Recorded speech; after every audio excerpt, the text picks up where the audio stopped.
Hi, I'm Raf de Kimpe here at Money 2020 in Las Vegas with Justo Benetti, SVP, Head of Americas of dLocal. Hi everyone, Raf, very nice to meet you and be back at Money 2020. As you said, Head of Americas for dLocal.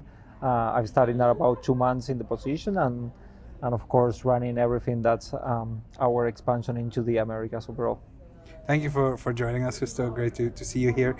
How important is it for merchants to actually partner with a company like dLocal to expand in the region? I think it's a great question, right? I think, today we work with all of the biggest companies, very well-known companies across the world. But I think where we come in and really solve that lot of complexity for them is, when all these companies want to branch out of their usual, market, whether that's the US, right? And they need to go into places like Latin America, Africa, or Asia, but they really don't have the whole structure to do so, right? That means like a full-blown company, employees, the whole operation, and that's where dLocal comes in and facilitates all of that money movement, whether it's paying or payouts, right? In 40 plus emerging markets, right? So for all those companies who are really just trying to expand and get to growth in the macroeconomic situation that we live today, it's pretty important, right? I think that's where we come in and we provide a lot of those solutions. So we take the pain away and they just gotta focus on their core business, right? Whether that's, selling retail, digital goods, etc. What opportunities do you see for dLocal in the Americas? I think if you look at today, we have so much opportunity, right? Like the market keeps growing. If you look at the US as a market per se, the growth is still not it's single digit growth, right? And it's been like that for the last couple of years. So what we see is a lot of opportunity for those American companies to go and look for that revenue and that double digit growth somewhere else. Latin America being one of those markets. If you look at like how much it's been growing, it's always about 30% in the past couple of years, right? As an e-commerce market. So super attractive to go outside and branch out to those things. And then for Latin American companies, which are under my purview as well, I think the most important stuff is how do you enable them to go and think about the world as their customer, right? Which many times it's been like an afterthought for companies like that, but more of a thought here in markets like the US or Canada, right? So how do we sit down with them and enable maybe, a company that's helping, people who do different artisan things in Brazil, right? Get those products, move over and sell them globally, right? And that's how you're looking to tap into those opportunities as well? That's how we're looking to tap into those opportunities. Yeah, exactly. It's just, at the end of the day, we grow only when we solve problems for our customers, and that's how the company has organically grown, right? Mm-hmm. We started in Latin America, as you probably know, solving a lot of pain points for these big companies, and from there we branch it out to 40 markets, right? But the way that we do product development and all, it's always thinking about like, what's the problem we're going into the market to solve for these companies, right? And like, what's the opportunity that they have out there in terms of generating revenue, right? And I know you're head of the Americas, but Africa, Asia, do they also hold exciting opportunities for dLocal? They hold very exciting opportunities. Yeah. When I think about my role, right, it's at the end of the day doing that consulting for those companies who are in the US and are trying to sell into Africa and Asia, right? Like if you look at in terms of size of the market, it's millions and millions of consumers. Again, double-digit growth when it goes to e-commerce, right? And also the increase in internet, population with services like Starlink, going into very vast territories. That brings a lot of people into the fold, right?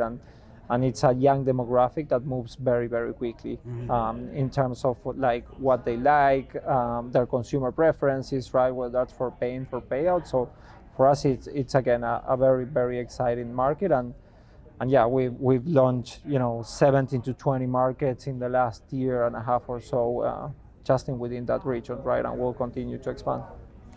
And you touched on Starlink. Are there any other innovations that are playing an essential role in the payments industry? I think Starlink per se, what it gives is it gives internet penetration to a lot of these people across the board, right? And I think there's like two things. There's of course the unbanked, right? So like, what are the things that are being done, whether that's through wallets or other fintech companies, right, which are positioning themselves to cater for those unbanked, right?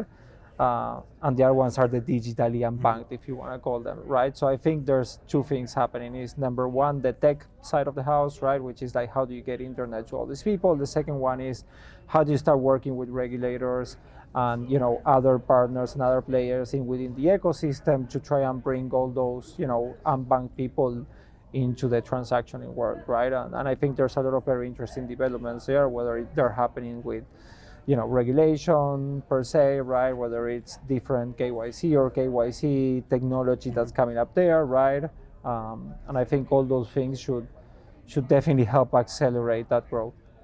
If we look back at a macro level at the global industry of payments, are there any challenges, like the biggest challenges you see that the industry is facing? I think that the biggest challenge we always see is like, or we always try to tackle is like, how do we make it seamless for people, right? Because at the end of the day, when you're trying to move money in a country like Mexico or Argentina, right, or Nigeria or Pakistan, like, it's a completely different flavor, right? And if you look at that from an American lens about what a customer experience looks like, that is very different, right? So what we're focused on is, how do we make it seamless for all those companies that are trying to work with dLocal?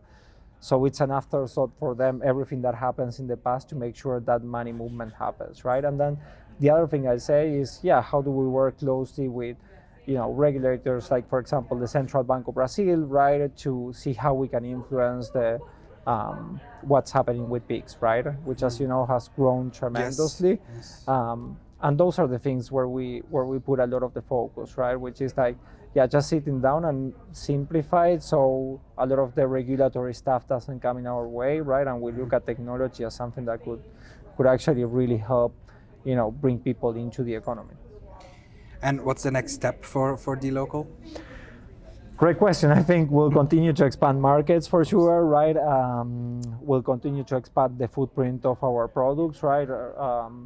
This year we're already working with an invoicing product, right, which we basically cater for all B2B businesses which are not able to invoice globally.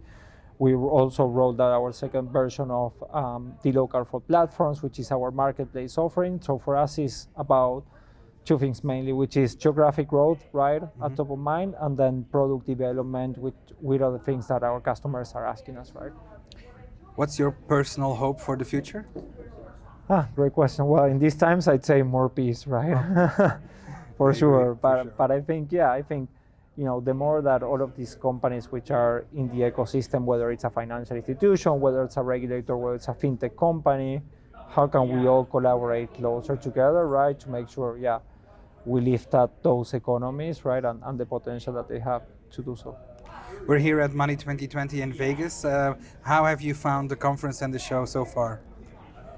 Conference and show, amazing. You and I were speaking just now before starting. I think it's, as I said, one of the best conferences and the one that I really, really enjoy coming, not just because of the content, but because of the quality of people that you get to sit down, right? There's not many conferences when you can spend, 40, 50, 60 meetings, right, in 2 days, and all of them with decision makers or the people that you want to be talking to, right? So for us, it's that opportunity, and also opportunity to spend time with our partners, right, and tell them everything we're doing. Awesome. Well, Justo, thank you so much for joining us. No, thank you very much. Thank you, and have a great day. Thank you.